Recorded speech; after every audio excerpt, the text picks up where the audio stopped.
नमस्कार दोस्तों, आज आपको उत्तराखंड बोर्ड परीक्षा 2019 विषय अर्थशास्त्र का हल प्रश्न पत्र का वीडियो प्रस्तुत किया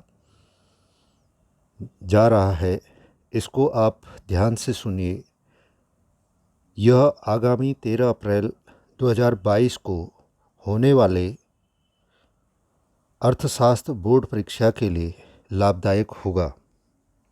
पेपर इस प्रकार से है आपका।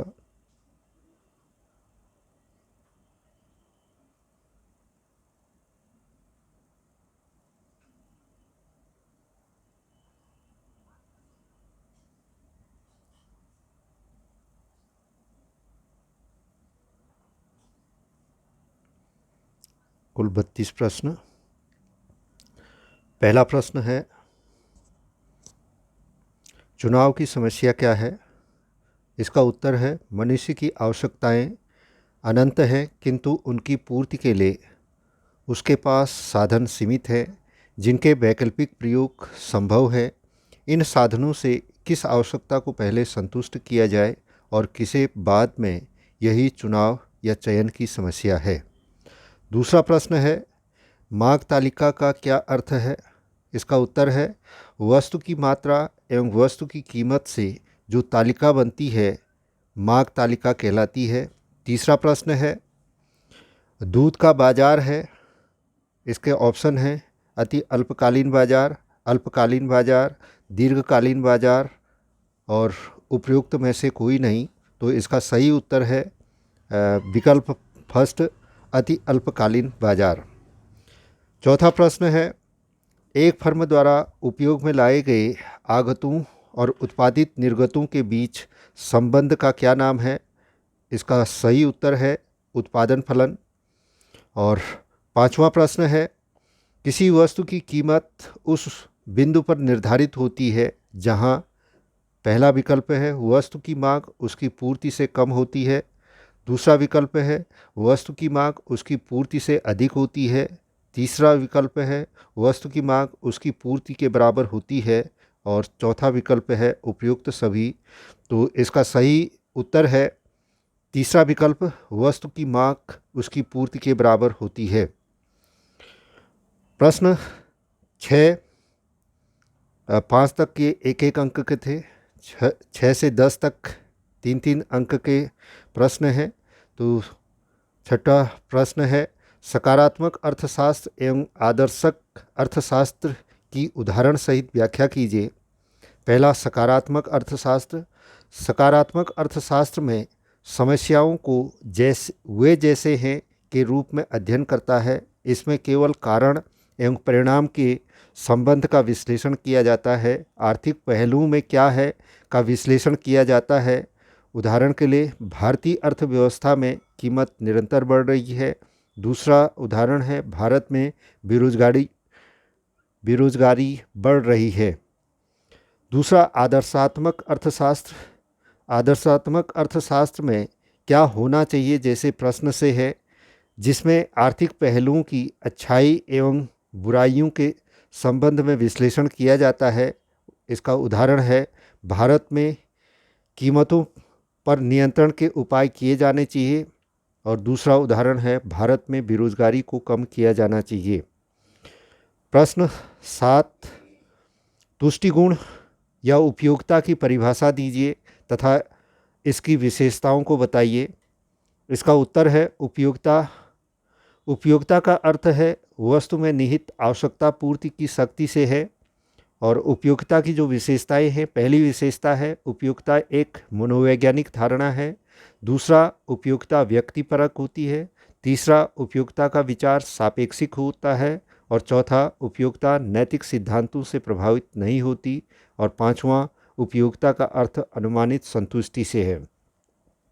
आठवां प्रश्न है, मांग रेखा तथा मांग फलन का क्या तात्पर्य है, स्पष्ट कीजिए। इसका उत्तर, मांग तालिका को जब रेखाचित्र के रूप में प्रदर्शित कर दिया जाता है तब उसे मांग रेखा या मांग वक्र कहते हैं। और इसका जो वक्र रेखाचित्र है, दो अक्ष, एक्स अक्ष और वाई अक्ष है। एक्स अक्ष में माघ मात्रा को और वाई अक्ष में कीमत को दर्शाया गया है। डी डी माघ रेखा है जो बाएं से दाईं ओर गिरता हुआ होता है। और अगला माघ फलन, वस्तु की माघ और इसे प्रभावित करने वाले घटकों के बीच फलनात्मक संबंध को माघ फलन कहते हैं। और इसका सूत्र डी एक्स बराबर एफ जो फलन का है, चिन्ह है P X P R Y T E P और वाई डी। 9वां प्रश्न है, कुल उत्पाद, औसत उत्पाद एवं सीमांत उत्पाद से आप क्या समझते हैं? और इसका उत्तर पहला, कुल उत्पाद किसी एक निश्चित अवधि में उत्पादन के साधनों का प्रयोग करके उत्पादित की गई वस्तुओं और सेवाओं की कुल मात्रा को कुल उत्पाद कहा जाता है।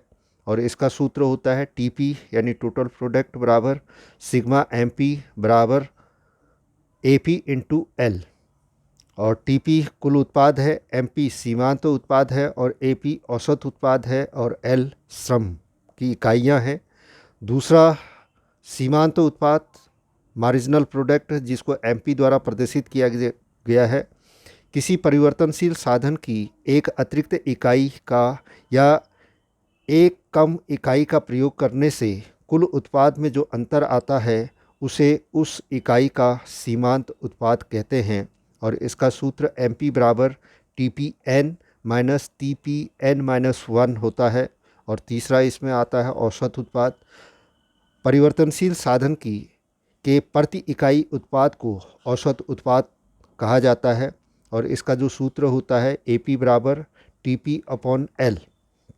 10वां प्रश्न है, पूर्ण प्रतियोगिता में मूल्य किस प्रकार निर्धारित होता है? चित्र सहित स्पष्ट कीजिए। पूर्ण प्रतियोगिता में मूल्य का निर्धारण मांग वक्र तथा पूर्ति वक्र दोनों के द्वारा होता है। मांग वक्र का संबंध उपभोक्ता से और जो बाएं से दाईं नीचे गिरता हुआ होता है, तथा पूर्ति वक्र का संबंध उत्पादक से होता है जो बाएं से दाईं ओर ऊपर चढ़ता हुआ होता है। उपभोक्ता सीमांत उपयोगिता तथा उत्पादक सीमांत लागत साम्य की दशा में वस्तु का मूल्य निर्धारित करता है। और इसकी जो तालिका है वो इस प्रकार से है। एक कॉलम में कीमत प्रति इकाई रुपये में है और दूसरे कॉलम में वस्तु की मांग इकाइयों में और तीसरे कॉलम में वस्तु की पूर्ति इकाइयों में। पहले कीमत आपकी 10 रुपये है, वस्तु की मांग आपकी कम है 20 इकाइयाँ हैं और पूर्ति अधिक है 100 इकाइयाँ हैं। फिर कीमत घट करके 8 रुपये हुई तो वस्तु की मांग बढ़ करके 40 और पूर्ति घट करके 80 हुई। इस तरह से तीसरा कीमत घट करके 6 रुपये हुई तो यहाँ पर वस्तु की मांग 60 इकाइयाँ हैं और वस्तु की पूर्ति भी 60 इकाइयाँ हैं। इसी प्रकार से अन्य हैं। और इसको अगर रेखाचित्र के माध्यम से प्रदर्शित करते हैं तो दो अक्ष एक्स अक्ष और वाई अक्ष है। एक्स अक्ष में मांग और पूर्ति की मात्रा को प्रदर्शित किया गया है और वाई अक्ष में कीमत को प्रदर्शित किया गया है। और यहाँ पर डी डी मांग वक्र है, यानी अधिक कीमत है तो मांग आपकी कम है और कीमत कम है तो मांग अधिक है, इसलिए इसका वक्र बाएं से दाईं ओर गिरता हुआ है। और पूर्ति में कीमत अधिक है तो पूर्ति भी अधिक है, कीमत कम है तो पूर्ति भी आपकी कम है, तो इसका वक्र जो है एस एस वक्र है जो बाएं से दाईं ओर ऊपर चढ़ता हुआ है और एक दूसरे को ई बिंदु पर ये प्रतिच्छेद कर रहे हैं। जो आपकी कीमत है 6 रुपये और मात्रा है 60 इकाइयाँ, जहाँ पर मांग और पूर्ति दोनों बराबर है, तो ये संतुलित कीमत को निर्धारित करने वाला रेखाचित्र आपके सामने प्रस्तुत है। अगला प्रश्न 11वां प्रश्न है जो 4 नंबर का है। माँ की कीमत लोच को मापने की ज्यामितीय विधि को रेखाचित्र की सहायता से समझाइए। इसका उत्तर, माँ की कीमत लोच मापने की ज्यामिति या बिंदु विधि। ज्यामितीय विधि में मांग वक्र के किसी बिंदु पर माँ की लोच ज्ञात करने के लिए उस बिंदु पर एक स्पर्श रेखा खींची जाती है और माँ की लोच को ज्ञात करने का जो सूत्र है, माँ की लोच ईडी बराबर जो स्पर्श रेखा खींची गई है उसका निचला भाग बटे ऊपर का भाग। और जैसे रेखा चित्र में दर्शाया गया है, डी डी मार्ग वक्र है, आर बिंदु पर मार्ग की लोच ज्ञात करनी है। तो आर बिंदु पर एक स्पर्श रेखा ए बी खींची गई है। चित्र में आर बी निचला भाग है और आर ए ऊपर का भाग है, अतः बिंदु आर पर मार्ग की लोच होगी ई डी बराबर निचला भाग बटे ऊपर का भाग, और निचला भाग आर बी है और ऊपर का भाग आर ए है। तो इसका भाग निचले भाग में ऊपरी भाग का भाग देते हैं तो मार्ग की लोच ज्ञात होती है। और एक ही मार्ग वक्र के अलग अलग बिंदुओं पर मार्ग की लोच भी अलग अलग होती है। अगला प्रश्न 12वां है, निम्न तालिका को पूरा कीजिए। और यहाँ पर तालिका दी गई थी, उत्पादन इकाइयाँ दी गई थी जो 1, 2, 3 और 4 है, और कुल आगम दिया गया था जो 15, 25, 25 और 20 था, और सीमांत आगम और औसत आगम ये निकालना था। तो सीमांत आगम जो सूत्र आपका होता है उसके द्वारा सीमांत आगम आपका पहली इकाई से जो की बिक्री से जो आगम प्राप्त हुआ वो 15 रुपया था, और फिर केवल दूसरी इकाई से जो आगम प्राप्त हुआ यानी 2 से 25 हुआ, तो केवल दूसरी इकाई को बेचने से जो आगम प्राप्त हुआ उसमें 25 में से 15 घटाएंगे तो आपका 10 आएगा, और फिर तीसरा यानी 25 में से 25 घटाएंगे तो 0, और चौथा 20 में से 25 घटाएंगे तो ऋण 5 आएगा। और उसके बाद औसत आगम यानी कुल आगम में उत्पादित इकाइयों का भाग देते हैं। 15 में 1 का भाग देंगे तो 15, 25 में 2 का भाग देंगे तो 12.5, और 25 में 3 का भाग देंगे तो 8.33, और उसके बाद 20 में 4 का भाग देंगे तो 5, ये आपका आएगा। फिर 12वें का ही अथवा प्रश्न है, सीमांत लागत एवं औसत लागत के संबंध को लागत सारणी द्वारा स्पष्ट कीजिए। तो ये तालिका यहाँ पर दी गई है। पहले कॉलम में उत्पादन इकाइयाँ हैं जो 0 से लेकर के 1, 2, 3, 4, 5, 6 और 7 तक हैं, और कुल लागत यहाँ पर दी है 40, 120, 170, 180, 210 और 260, 340 और 440, और औसत यानी 40 में 0 का 0 और 120 में 1 का भाग देंगे तो 120, और 170 में 2 का भाग देंगे तो 85। इसी तरह से कुल लागत में उत्पादित इकाइयों का भाग देंगे तो औसत लागत निकल आती है। और इसी तरह से सीमांत लागत ज्ञात करते हैं, यानी 40, पहला 40 ही आपका, फिर दूसरा 120 में से 140 यानी 80 आया। इसका जो सूत्र होता है टीसी एमसी बराबर होता है TC N minus TC N minus 1 होता है, तो उसके द्वारा ये आपका आता है 120 में 40 आपका 80, और 170 में 120 घटाएंगे 50। इस तरह से ये निकाला गया है। और इसका रेखा चित्र इस प्रकार से दिया गया है। एक्स अक्ष और वाई अक्ष 2 अक्ष है। एक्स अक्ष में उत्पादन इकाइयाँ और वाई अक्ष में लागत को दर्शाया गया है। उत्पादन के प्रारंभ में उत्पत्ति वृद्धि नियम लागू होने पर एसी और एमसी यानी औसत लागत और सीमांत लागत दोनों गिरते हैं, और कुछ समय उपरांत उत्पत्ति ह्रास नियम क्रियाशील होने पर दोनों बढ़ते हैं। दोनों का आकार यू आकार का होता है, और जब औसत लागत गिरती है तो सीमांत लागत औसत लागत से कम होगी, और जब औसत लागत बढ़ती है तो सीमांत लागत भी बढ़ेगी और वह औसत लागत से अधिक होगी। और यदि औसत लागत स्थिर है तो वह सीमांत लागत के बराबर होगी, और सीमांत लागत रेखा औसत लागत रेखा को नीचे से उसके निम्नतम बिंदु पर काटेगी। और 5वां, जब औसत लागत बढ़ती है तो सीमांत लागत भी बढ़ती है तथा औसत लागत की तुलना में अधिक तेज़ी से बढ़ती है। फिर अगला 13वां प्रश्न है, पूर्ति में वृद्धि और पूर्ति के विस्तार को चित्र सहित समझाइए। इसका उत्तर, पूर्ति में वृद्धि, वस्तु की कीमत समान रहने पर यदि किसी वस्तु की पूर्ति बढ़ जाती है अथवा कीमत कम होने पर पूर्ति समान रहती है, इसमें पूर्ति वक्र अपने दाईं ओर खिसक जाता है, तो ये पूर्ति की वृद्धि है जो रेखाचित्र की द्वारा दर्शाया गया है। यहाँ पर एक्स अक्ष में मात्रा और वाई अक्ष में कीमत है, और कीमत आपकी स्थिर है और पूर्ति में वृद्धि हुई, तो ए से बी बिंदु तक ये वृद्धि हुई। पहला पूर्ति वक्र प्रारंभिक पूर्ति वक्र एस एस है, और पूर्ति में वृद्धि के बाद पूर्ति वक्र S1 हुआ।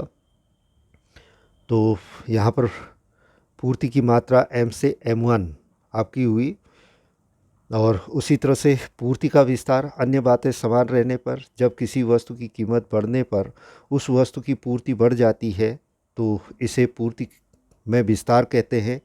इसमें उसी पूर्ति वक्र पर ऊपर की ओर दाईं ओर संचलन होता है। यहाँ पर रेखाचित्र के द्वारा प्रदर्शित किया गया है। एक्स अक्ष और वाई अक्ष दो है। एक्स अक्ष में मात्रा और वाई अक्ष में कीमत को दर्शाया गया है, और एस एस पूर्ति वक्र है। और जब कीमत में वृद्धि होती है, यानी P से P1 वृद्धि होती है, तो पूर्ति की मात्रा भी M से M1 आपकी होती है, लेकिन पूर्ति के विस्तार में एक ही पूर्ति वक्र पर A बिंदु से B बिंदु की ओर संचलन हुआ है। उसके बाद अगला प्रश्न है 14वां प्रश्न, ये 6 अंक का है। उदासीनता वक्र विश्लेषण का प्रयोग करते हुए उपभोक्ता के संतुलन की रेखाचित्री व्याख्या कीजिए। इसका उत्तर, एक उपभोक्ता संतुलन की अवस्था में तब होता है जब अपनी सीमित आय की सहायता से वस्तुओं को उनकी दी गई कीमतों पर खरीदकर अधिकतम संतुष्टि प्राप्त करने में सफल हो जाता है। उदासीनता वक्र विश्लेषण में उपभोक्ता संतुलन की 2 शर्तें हैं, और पहली शर्त, उदासीनता वक्र कीमत रेखा को स्पर्श करे यदि उपभोक्ता एक्स वस्तु की अतिरिक्त इकाइयों के लिए वाई वस्तु की मात्रा को प्रतिस्थापित करता है, तो एक्स वस्तु की वाई वस्तु के लिए सीमांत प्रतिस्थापन दर एक्स तथा वाई वस्तुओं की कीमतों के अनुपात के बराबर होनी चाहिए। और MRS XY बराबर PX/PY इसका सूत्र है, और इसको रेखाचित्र के द्वारा दर्शाया गया है। 2 अक्ष हैं, और यहाँ पर IC वक्र यानी उदासीनता या तटस्थता वक्र है, और RS कीमत रेखा है जो E बिंदु पर स्पर्श कर रहा है, और E बिंदु पर उपभोक्ता का संतुलन बिंदु कहलाता है। और दूसरी शर्त है, स्थायी संतुलन के लिए बिंदु पर उदासीनता वक्र मूल बिंदु की ओर उन्नतोदर होना चाहिए, अर्थात संतुलन बिंदु पर सीमांत प्रतिस्थापन दर यानी MRS घटती हुई होनी चाहिए। उन्नतोदर मतलब मूल बिंदु की ओर उत्तल होना चाहिए, जो रेखाचित्र में दर्शाया गया है। चित्र में K तथा E बिंदु पर पहली शर्त पूरी हो रही है। दोनों कीमत रेखा और उदासीनता वक्र, तटस्थता वक्र एक दूसरे को स्पर्श कर रहे हैं, किंतु K पर संतुलन की स्थिति स्थायी नहीं है, क्योंकि K बिंदु पर MRS XY बढ़ता हुआ है। बिंदु E अंतिम संतुलन बिंदु है जहां MRS XY घटती हुई है। अगला प्रश्न 15वां प्रश्न है, पैमाने के प्रतिफल की अवधारणा को चित्र सहित समझाइए। इसका उत्तर, पैमाने के प्रतिफल का संबंध दीर्घकाल से है। दीर्घकाल में कोई उत्पत्ति का साधन स्थिर नहीं रहता, सभी साधन परिवर्तनशील हो जाते हैं। दीर्घकाल में साधनों की मात्रा में आनुपातिक परिवर्तन करने से उत्पादन में जो परिवर्तन होता है उसे पैमाने के प्रतिफल कहते हैं। और पैमाने के 3 प्रतिफल होते हैं। पहला पैमाने का बढ़ता प्रतिफल, दूसरा पैमाने का स्थिर प्रतिफल, और तीसरा पैमाने का घटता प्रतिफल। पहला पैमाने का बढ़ता प्रतिफल, जब उत्पादन के सभी साधनों को जिस अनुपात में बढ़ाया जाता है उत्पादन उससे अधिक अनुपात में बढ़ता है, तो उसे पैमाने का बढ़ता प्रतिफल की स्थिति कहते हैं, जिसे रेखाचित्र के द्वारा प्रदर्शित किया गया है। यहाँ पर उत्पादन में आनुपातिक वृद्धि अधिक है और साधनों की मात्रा में आनुपातिक वृद्धि से चित्र में जब साधनों के प्रयोग अनुपात को स्थिर रखते हुए सभी साधनों को 10% बढ़ाया जाता है तब उत्पादन में 15% की वृद्धि होती है। यह दशा पैमाने के बढ़ते प्रतिफल को दर्शाता है। चित्र में OS बढ़ते प्रतिफल वाली उत्पादन रेखा है। दूसरा, पैमाने के स्थिर प्रतिफल। जब उत्पादन के साधनों की मात्रा में वृद्धि करने पर उत्पादन में उसी अनुपात में वृद्धि होती है तो उसे पैमाने का स्थिर प्रतिफल कहते हैं। इसे रेखाचित्र के द्वारा इस प्रकार से दर्शाया गया है। यहाँ पर उत्पादन में आनुपातिक वृद्धि बराबर साधन मात्रा में आनुपातिक वृद्धि है। चित्र में जब साधनों के प्रयोग अनुपात को स्थिर रखते हुए सभी साधनों को 10% बढ़ाया जाता है तब उत्पादन में भी ठीक 10% की ही वृद्धि होती है। यह दशा उत्पादन के समान प्रतिफल को दर्शाती है। चित्र में OS1 स्थिर प्रतिफल वाली उत्पादन रेखा है। तीसरा, पैमाने का ह्रासमान या घटता हुआ प्रतिफल। जब उत्पादन के साधनों की मात्रा में वृद्धि करने पर उत्पादन में उससे कम अनुपात में वृद्धि होती है तो उसे पैमाने का घटता प्रतिफल कहते हैं। और इसका जो रेखाचित्र दिया गया है, यहाँ पर उत्पादन की अनुपातिक वृद्धि कम होती है साधन मात्रा में आनुपातिक वृद्धि से। तो चित्र में साधनों के प्रयोग अनुपात स्थिर रखते हुए सभी साधनों को 15% बढ़ाया जाता है तो उत्पादन में 10% की ही वृद्धि होती है। और चित्र में OS2 पैमाने के घटते प्रतिफल को दर्शाया गया है। अगला 16वां प्रश्न है, एकाधिकार का क्या अर्थ है? इसकी प्रमुख विशेषताओं का उल्लेख कीजिए। और इसका उत्तर है, एकाधिकार दो शब्दों से मिलकर बना है। एक, धन अधिकार, अर्थात बाजार की वह स्थिति जब बाजार में वस्तु का केवल एकमात्र विक्रेता हो। एकाधिकारी बाजार की दशा में वस्तु का एक अकेला विक्रेता होने के कारण विक्रेता का वस्तु की पूर्ति पर पूर्ण नियंत्रण रहता है। एकाधिकारी बाजार में वस्तु का एक ही उत्पादक होने के कारण फर्म तथा उद्योग में कोई अंतर नहीं होता, अर्थात एकाधिकारी में उद्योग ही फर्म है और फर्म ही उद्योग है। और एकाधिकारी की जो विशेषताएं हैं, एक, विक्रेता और अधिक्रेता। एकाधिकारी बाजार में वस्तु का एकमात्र उत्पादक अथवा विक्रेता होता है जबकि क्रेताओं की संख्या अधिक होती है। क्रेताओं की संख्या अधिक होने के कारण क्रेता इस स्थिति में नहीं होते कि वे बाजार कीमतों को प्रभावित कर सके। दूसरी विशेषता, निकट स्थानापन्नों का अभाव। बाजार में एकाधिकारी का कोई स्थानापन्न उपलब्ध नहीं होता जिसके फलस्वरूप एकाधिकारी वस्तु की मांग की आड़ी लोच शून्य होती है। तीसरी विशेषता, एकाधिकारी स्वयं कीमत निर्धारक। बाजार में अकेला उत्पादक एवं विक्रेता होने के कारण एकाधिकारी अपनी वस्तु की कीमत स्वयं तय करता है। और चौथा, नई फर्मों के प्रवेश पर प्रतिबंध। एकाधिकारी में नए फर्मों का उत्पादन क्षेत्र में प्रवेश पूर्णतः प्रतिबंधित होता है। एकाधिकारी फर्म का बाजार में कोई प्रतियोगी नहीं होता। पांचवी विशेषता, मांग वक्र का ऋणात्मक ढाल। एकाधिकारी मांग वक्र ऋणात्मक ढाल वाला होता है और सीमांत आगम औसत आगम से कम होता है। और छठी विशेषता, कीमत विभेद की संभावना। कीमत विभेद से अभिप्राय है किसी वस्तु को विभिन्न उपभोक्ताओं को विभिन्न कीमतों पर बेचना। एकाधिकारी की स्थिति में कीमत विभेद की संभावना हो सकती है।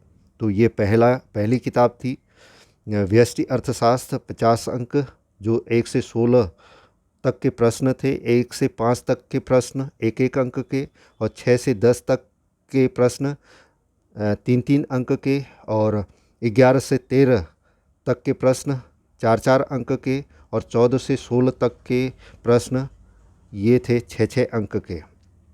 और 16वां का ही अथवा है, निम्न तालिका में रेखाचित्र का निर्माण कीजिए तथा कीमत संतुलन प्रदर्शित कीजिए। और तालिका दी गई है, 3 कॉलम है।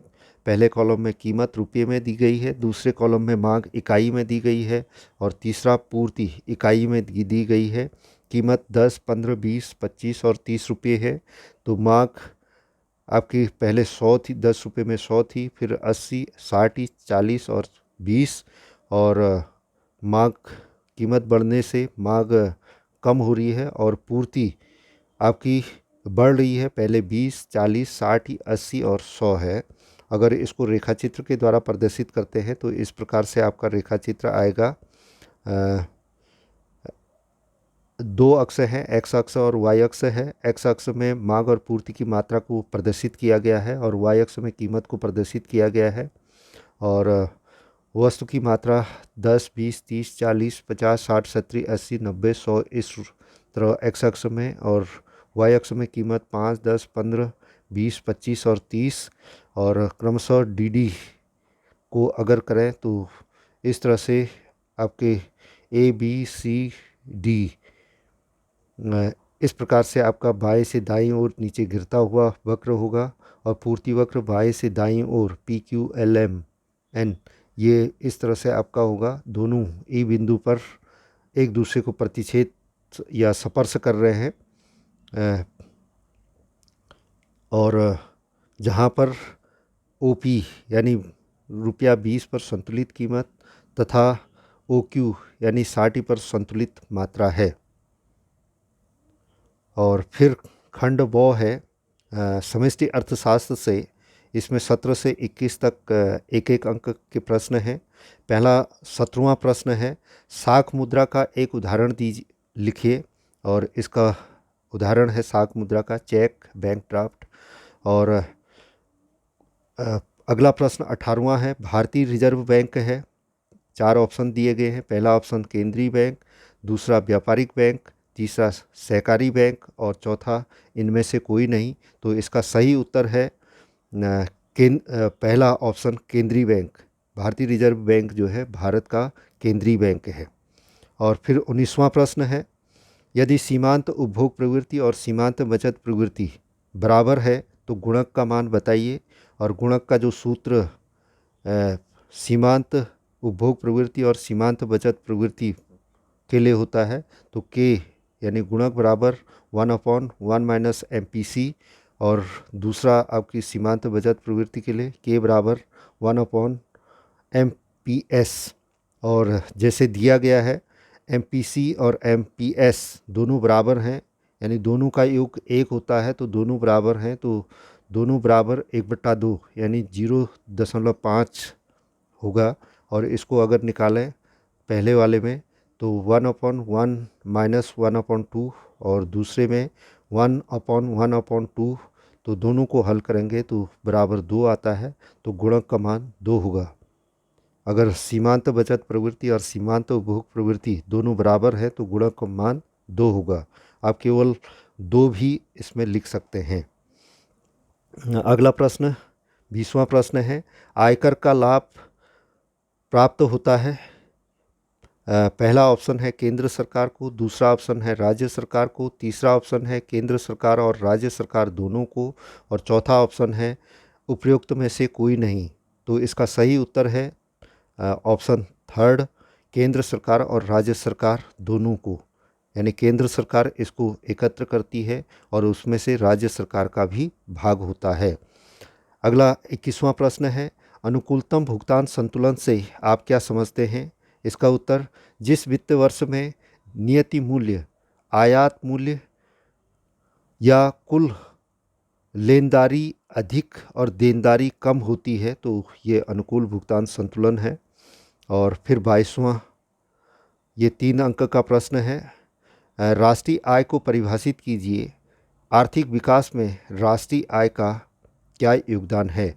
राष्ट्रीय आय एक वित्तीय वर्ष में देश व विदेश से प्राप्त आय का वो भाग है जिसको मुद्रा में मापा जा सके। और राष्ट्रीय आय का जो योगदान है यह अन्य देशों से आय की तुलना की जा सके। दूसरा, सरकार को कितना कर लगाना है वह उसे व्यय किन कार्यों में करना है जिसके लिए देश की रक्षा व विकास हो सके का अनुमान लगाया जा सकता है। और तीसरा है, आर्थिक प्रगति की सूचक होता है वह लोगों के जीवन स्तर के बारे में जानकारी प्राप्त होती है। और चौथा है, सरकार राष्ट्रीय आय के आधार पर बजट बनाती है, सरकारी नीतियां बनाती है। और 23वां प्रश्न है, एक देश के सामान्य निवासी से आप क्या समझते हैं। तो इसका उत्तर है सामान्य निवासी उसे कहते हैं जो एक देश में एक वर्ष में से अधिक समय से रह रहा हो तथा उसके सभी व्यय व आय उस देश में हों, अर्थात जो व्यक्ति साधारणतया संबंधित देश में निवास करता है और दूसरा जिसकी आर्थिक रुचि उस देश में केंद्रित होती है। भारत के सामान्य निवासी के कुछ अन्य उदाहरण हैं। पहला, भारत में एक वर्ष से अधिक अवधि के लिए रह रहे विदेशी नागरिक, अध्ययन व चिकित्सा के लिए आए व्यक्तियों के अतिरिक्त। और दूसरा, शेष विश्व में भारत का राजदूत। और तीसरा, भारत में स्थित अंतर्राष्ट्रीय मुद्रा कोष के कार्यालय में काम करने वाले स्थानीय लोग। और चौथा, भारत में स्थित विश्व स्वास्थ्य संगठन WHO में काम करने वाले भारतीय। और पांचवा, भारत में स्थित विदेशी दूतावासों में काम करने वाले भारतीय। अगला 24वां प्रश्न है, आय के चक्रीय प्रवाह को स्पष्ट कीजिए। इसका उत्तर, अर्थव्यवस्था में उत्पादन, आय तथा व्यय का जो निरंतर प्रवाह होता रहता है उसे आय का चक्रीय प्रवाह कहते हैं। इस चक्रीय प्रवाह का न तो कोई आरंभ होता है न कोई अंत। आय के चक्रीय प्रवाह को चक्रीय प्रवाह इसलिए कहते हैं, नंबर 1, विभिन्न क्षेत्रों में प्राप्तियां और भुगतानों का प्रवाह बराबर होता है। और दूसरा, प्रत्येक वास्तविक प्रवाह जिस दिशा में होता है उसका मौद्रिक प्रवाह उसकी विपरीत दिशा में होता है। यहाँ पर एक रेखाचित्र दिया गया है। उत्पादन के साधनों के संयोग से उत्पादन हो रहा है और उस उत्पादन के साधनों का जो उनका पारितोषिक दिया जाता है तो उससे उनको आय प्राप्त होती है। और वो आय जो उत्पादित वस्तुएं हैं उन पर व्यय करते हैं। तो ये उत्पादन, आय और व्यय एक चक्र के रूप में है। अगला 25वां प्रश्न, विदेशी विनिमय दर से क्या तात्पर्य है? एक मुक्त बाजार में विदेशी विनिमय दर का निर्धारण कैसे होता है? इसका उत्तर है, विनिमय दर वह दर है जिस पर एक देश की एक मुद्रा इकाई का दूसरे देश की मुद्रा में विनिमय किया जाता है। एक मुक्त बाजार में विदेशी विनिमय दर का निर्धारण विदेशी विनिमय बाजार में मांग व पूर्ति के द्वारा ही निर्धारित होता है। सभी देशों द्वारा वस्तुओं, सेवाओं एवं पूंजी के लेन देन किए जाते हैं। इन लेन देनों के बदले में विदेशी विनिमय में भुगतान एवं प्राप्तियां होती हैं। जब विदेशी विनिमय में भुगतान किया जाता है तो उस देश द्वारा विदेशी विनिमय की मांग की जाती है। इसी प्रकार जब विदेशी विनिमय की प्राप्तियां मिलती हैं तो उस देश में विदेशी विनिमय की पूर्ति होती है। और जिस दर पर विदेशी विनिमय की मांग और विदेशी विनिमय की पूर्ति बराबर हो जाती है उसे संतुलित विनिमय दर कहते हैं। चित्र में OR संतुलित विनिमय दर को दर्शाया गया है। मांग DD वक्र द्वारा दर्शाया गया है और SS वक्र पूर्ति वक्र को दर्शाया गया है। दोनों E बिंदु पर एक दूसरे को स्पर्श प्रतिच्छेद कर रहे हैं।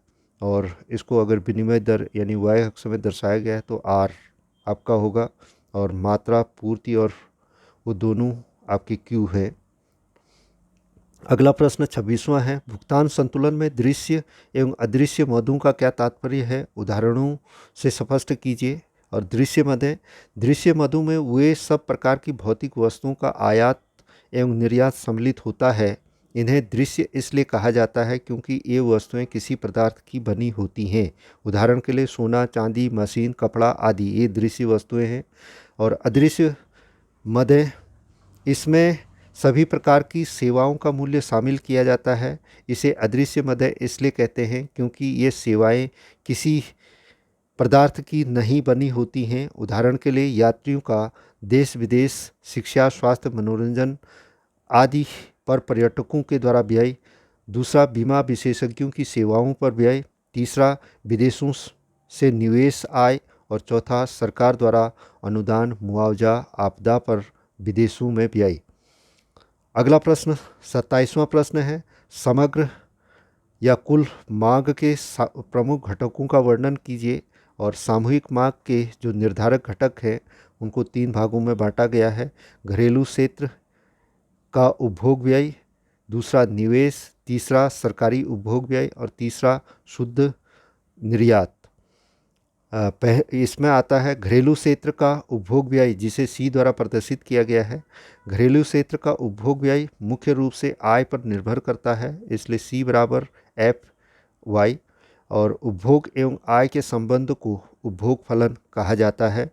दूसरा इसमें निवेश का है, जिसे आय द्वारा प्रदर्शित किया गया है, कैपिटल आई द्वारा।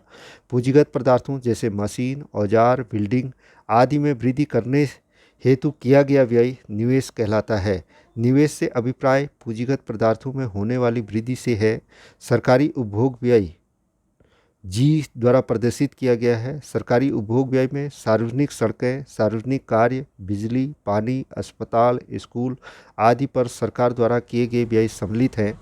और फिर अगला शुद्ध निर्यात, निवल या शुद्ध निर्यात एक्स माइनस एम, देश के निर्यातों जिसको एक्स द्वारा प्रदर्शित किया गया है में से आयातों जिसे एम द्वारा प्रदर्शित किया गया है को घटाकर शुद्ध निर्यात एक्स माइनस एम प्राप्त होता है।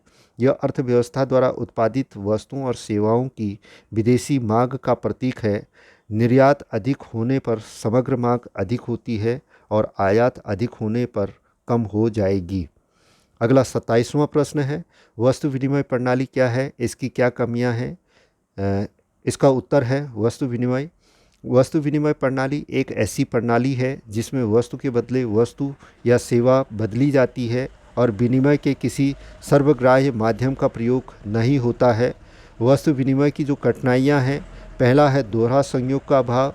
वस्तु विनिमय प्रणाली के अंतर्गत विनिमय केवल उसी समय संभव हो सकता है जबकि व्यक्तियों के पास एक दूसरे की आवश्यकता की वस्तु हो और साथ ही वे आपस में एक दूसरे के बदलने को तैयार हों, परंतु ऐसा संयोग सदैव संभव नहीं है। दूसरी कठिनाइयाँ हैं क्रय शक्ति संचय में कठिनाइयाँ।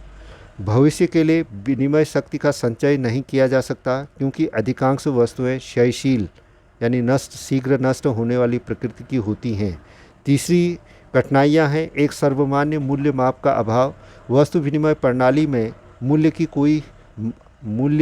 की कोई मानक न होने के कारण विनिमय की जाने वाली प्रत्येक वस्तु का मूल्य निश्चित करना एक कठिन काम है।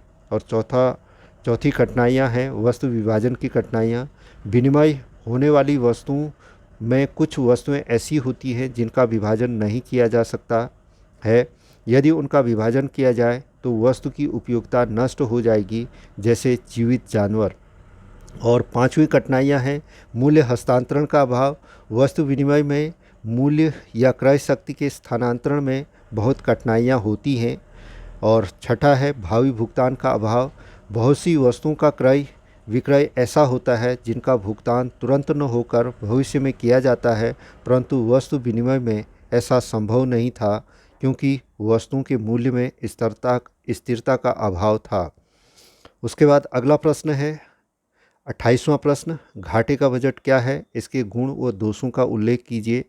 और इसका उत्तर है घाटे का बजट वह बजट है जिसमें सरकार का अनुमानित व्यय और उसकी अनुमानित प्राप्तियों से अधिक होता है। और घाटे का बजट बराबर है सरकार का अनुमानित व्यय अधिक है और सरकार की अनुमानित प्राप्तियों से। और इसके जो गुण हैं, मंदी काल में ये सहायक होता है और अधिक विनियोग से अधिक रोजगार मिलता है। और तीसरा आपका अधिक आय व बचत एवं उपभोग होता है। और चौथा अर्थव्यवस्था का विस्तार होता है। लेकिन इसके जो दोष हैं, नंबर 1 है अधिक महंगाई होती है, दूसरा है मुद्रास्फीति के समय नुकसानदायक होता है और तीसरा है लोगों के जीवन स्तर का पूरा प्रभाव पड़ता है और चौथा बचत कम कर देता है। अगला प्रश्न 29वां प्रश्न है, निम्न को स्पष्ट कीजिए। पहला आपका राजकोषीय घाटा और ब है संतुलित बजट। पहला राजकोषीय घाटे में राजकोषीय घाटे का संबंध सरकार की राजस्व और पूंजीगत दोनों प्रकार के व्ययों तथा राजस्व और उधार को छोड़कर बाकी पूंजीगत प्राप्तियों पर अधिकता दर्शाता है।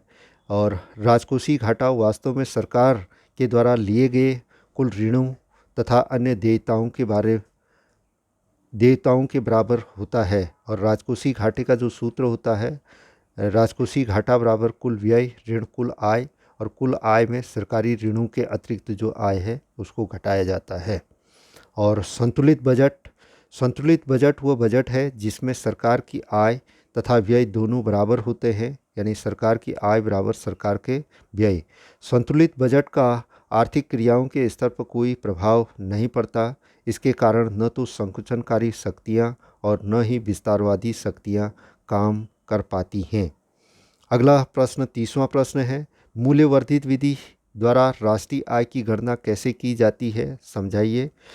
राष्ट्रीय आय की मूल्यवर्धित विधि में राष्ट्रीय आय की गणना करते समय एक वर्ष में उत्पादित वस्तुओं और सेवाओं के वार्षिक मूल्य की गणना करते हैं। इसमें केवल अंतिम वस्तुओं और सेवाओं के मूल्य को लेते हैं, मध्यवर्ती वस्तुओं के मूल्य को नहीं। मध्यवर्ती वस्तुओं के मूल्य को लेने से दोहरी गणना की समस्या उत्पन्न हो जाती है। कई बार यह पता नहीं चल पाता कि कौन सी अंतिम वस्तु है और कौन सी मध्यवर्ती। ऐसी स्थिति में मूल्यवर्धित विधि का प्रयोग करते हैं। मूल्यवर्धित विधि वह विधि है जिसमें उत्पादन के प्रत्येक स्तर पर मूल्य में वृद्धि की गणना कर राष्ट्रीय आय ज्ञात किया जाता है। इसको निम्न उदाहरणों द्वारा विभिन्न चरणों में ज्ञात किया जा सकता है। और उदाहरण है पहला, किसान को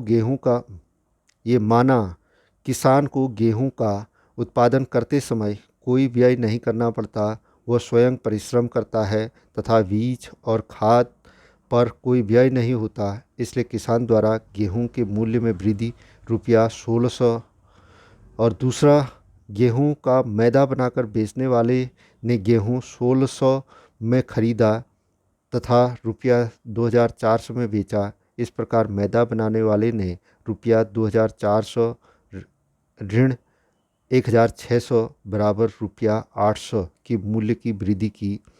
तीसरा, डबल रोटी बनाने वाले बेकरी ने रुपया 2400 की मैदा खरीदी और रुपया 3200 में डबल रोटी बेची। इस प्रकार डबल रोटी बनाने वाले ने रुपया 3200 ऋण 2400 बराबर रुपया 8000 की मूल्य वृद्धि की। चौथा, दुकानदार ने डबल रोटी रुपया 3200 में खरीदी और ग्राहक को डबल रोटी रुपया 3600 में बेची। इस प्रकार दुकानदार ने रुपया 3600 ऋण 3200 बराबर रुपया 400 की मूल्य वृद्धि की। पाँचवा, इस प्रकार मूल्य वृद्धि रुपया 1600 रुपया 800 रुपया 800 रुपया 400 बराबर रुपया 3600। इसी प्रकार देश के सभी फर्मों का योगदान जोड़ा जाता है। इसको सूत्र द्वारा प्रदर्शित किया गया है। जीडीपी बराबर GVA1, जी ग्रॉस वैल्यू एडेड पहले फर्म का, GVA2 यानी दूसरी फर्म की ग्रॉस वैल्यू एडेड आपकी। इसी तरह से जितनी भी अर्थव्यवस्था में हैं, जितनी भी फर्में हैं उनका योग। और इसको शॉर्ट में जीडीपी बराबर सिग्मा NI-1 यानी एक फर्म से लेकर के जितने भी N तक है GVAI। अगला प्रश्न है 31वां प्रश्न, मुद्रा की परिभाषा दीजिए एवं इसके कार्यों का उल्लेख कीजिए। उत्तर है, मुद्रा कोई भी वस्तु हो सकती है जिसे विनिमय के माध्यम तथा मूल्य के मापदंड के रूप में सामान्यतया उपयोग किया जाता है तथा साधारणतया स्वीकार किया जाता है। और इसके 3 तरह की यहाँ पर परिभाषाएं दी गई हैं। पहला, उसमें हार्टले बीदर्स द्वारा जो परिभाषा दी गई है उसमें है, मुद्रा वह है जो मुद्रा का कार्य करे। नैप द्वारा जो परिभाषा मुद्रा की दी गई है, कोई भी वस्तु जो राज्य द्वारा मुद्रा घोषित कर दी जाती है मुद्रा कहलाती है। और तीसरे अर्थशास्त्री सेलिगमैन, इन्होंने जो मुद्रा की परिभाषा दी है, मुद्रा वह वस्तु है जिसे सर्वग्राहिता प्राप्त होती है। मुद्रा के कार्य, पहला प्राथमिक कार्य, और प्राथमिक कार्यों में पहला है विनिमय का माध्यम। मुद्रा सभी वस्तुओं और सेवाओं के क्रय विक्रय के माध्यम का कार्य करता है। दूसरा, मूल्य मापन, वस्तुओं और सेवाओं के मूल्य मुद्रा के रूप में व्यक्त किए जाते हैं। तीसरा, ये 2 विनिमय का माध्यम और मूल्य का मापक, ये मुद्रा के प्राथमिक कार्य हैं। दूसरे, सहायक या गौण कार्य में पहला आता है स्थगित भुगतानों के मान, इसका तात्पर्य भविष्य के भुगतानों को मुद्रा के रूप में व्यक्त किया जा सकता है। दूसरा, मूल्य का संचय मुद्रा के माध्यम अर्थात सिक्कों तथा नोटों के रूप में धन का संचय अनेक वर्षों तक किया जा सकता है। और तीसरा, मूल्य का हस्तांतरण। मुद्रा द्वारा मूल्य का हस्तांतरण एक व्यक्ति से दूसरे व्यक्ति और एक स्थान से दूसरे स्थानों को सरलतापूर्वक किया जा सकता है। और ये तीन थे सहायक या गौण कार्य। उसके बाद तीसरा, आकस्मिक कार्य। आकस्मिक कार्यों में पहला आता है साख का आधार। मुद्रा को आधार मानकर ही साख पत्र जारी किए जाते हैं। दूसरा, सामाजिक आय के वितरण का आधार। मुद्रा की सहायता से प्रत्येक साधन के पारिश्रमिक का आकलन किया जा सकता है एवं मुद्रा में ही उसका भुगतान किया जाता है। तीसरा, अधिकतम संतुष्टि एवं उत्पादन का आधार। उपभोक्ता अपनी आय का उपयोग करके अपनी संतुष्टि को अधिकतम करना चाहता है। मुद्रा के चलन में आने से यह स्थिति संभव हुई है। और फिर चौथा है पूंजी की तरलता गतिशीलता में सहायक। आधुनिक अर्थव्यवस्था में धन अथवा पूंजी को मुद्रा के रूप में रखा जाता है। इससे पूंजी की तरलता एवं गतिशीलता बढ़ती है। और फिर पांचवा है शोधन क्षमता की गारंटी। यदि कोई फर्म अपनी मौद्रिक देनदारियां पूरी न कर सके तो उसे दिवालिया घोषित कर दिया जाता है। इस प्रकार मुद्रा शोधन क्षमता की गारंटी प्रदान करती है। और छठा है निर्णय की वाहक। मुद्रा एक ऐसी वस्तु है जिसके द्वारा भविष्य में कोई भी वस्तु का क्रय किया जा सकता है। अगला प्रश्न 32वां प्रश्न है, अनैच्छिक बेरोजगारी से आप क्या समझते हैं? इसके विभिन्न कारणों की व्याख्या कीजिए। इसका उत्तर है अनैच्छिक बेरोजगारी वह दशा है जिसमें स्वस्थ एवं कार्य करने योग्य व्यक्ति प्रचलित मजदूरी दर पर कार्य तो करना चाहते हैं किंतु उन्हें कार्य अब्लिक रोजगार नहीं मिलता। अनैच्छिक बेरोजगारी वह दशा है जिसमें व्यक्तियों को मजदूरी की प्रचलित दर पर कार्य करने के इच्छुक होने के बावजूद रोजगार अवसरों के अभाव में बेरोजगार रहना पड़ता है। और बेरोजगारी यानी अनैच्छिक बेरोजगारी के जो कारण हैं उसमें पहला है धीमा आर्थिक विकास। यानी धीमा आर्थिक विकास रोजगार के अधिक अवसर प्रदान नहीं करता है। और दूसरा, जनसंख्या की तीव्र वृद्धि। भारत में जनसंख्या में निरंतर वृद्धि सदा के लिए गंभीर समस्या बनी हुई है। जनसंख्या में अधिक वृद्धि बेरोजगारी का मुख्य कारण है। तीसरा, कृषि एवं मौसमी व्यवसाय। इसमें कृषि हमारे देश का मुख्य व्यवसाय है और उस पर देश की अधिकांश जनसंख्या निर्भर है, परंतु इसकी मौसमी विशेषता होने के कारण किसानों के पूरे वर्ष स्थित रोजगार प्राप्त नहीं हो पाता। चौथा है सिंचाई सुविधाओं की कमी। कृषि क्षेत्रफल पर सिंचाई के अभाव में अधिकतर भूमि पर केवल एक ही फसल उत्पन्न की जा सकती है, इसलिए किसानों को काफ़ी समय तक बेरोजगार रहना पड़ता है। पांचवा, संयुक्त परिवार प्रणाली।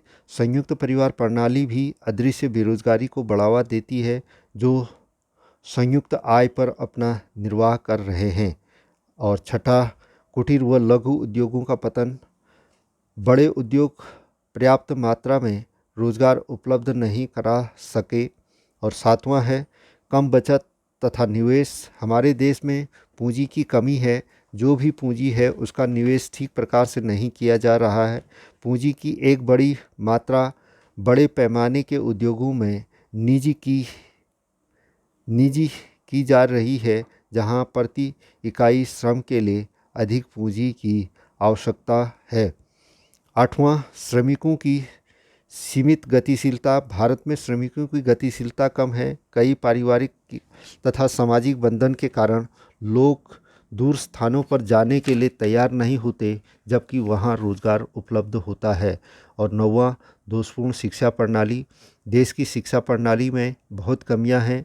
उच्च शिक्षा प्राप्त कर बहुत छात्र छात्रा प्रतिवर्ष निकलते हैं, इनको काम नहीं मिलता क्योंकि वे पूर्णतया इस योग्य नहीं होते कि उन्हें नौकरियां दी जाए।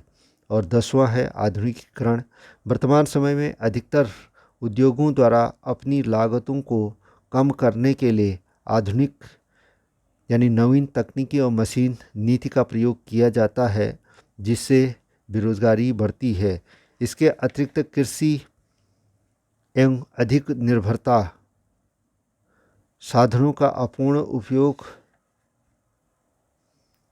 प्रशिक्षण सुविधाओं का अभाव आदि कारणों से भी अनैच्छिक बेरोजगारी को बढ़ावा मिलता है। और 32वें का ही अथवा है, एक अर्थव्यवस्था में मांग के आधिक्य की समस्या को चित्र सहित समझाइए। इसका उत्तर है, यदि अर्थव्यवस्था में सामूहिक मांग एवं सामूहिक पूर्ति में संतुलन पूर्ण रोजगार स्तर के बाद होता है तो यह अतिरेक या आधिक्य मांग की स्थिति होती है। अतिरेक मांग तब उत्पन्न होता है जब सामूहिक मांग पूर्ण रोजगार स्तर पर सामूहिक पूर्ति से अधिक नहीं होता है और समग्र मांग एडी बड़ा होता है समग्र पूर्ति एएस से।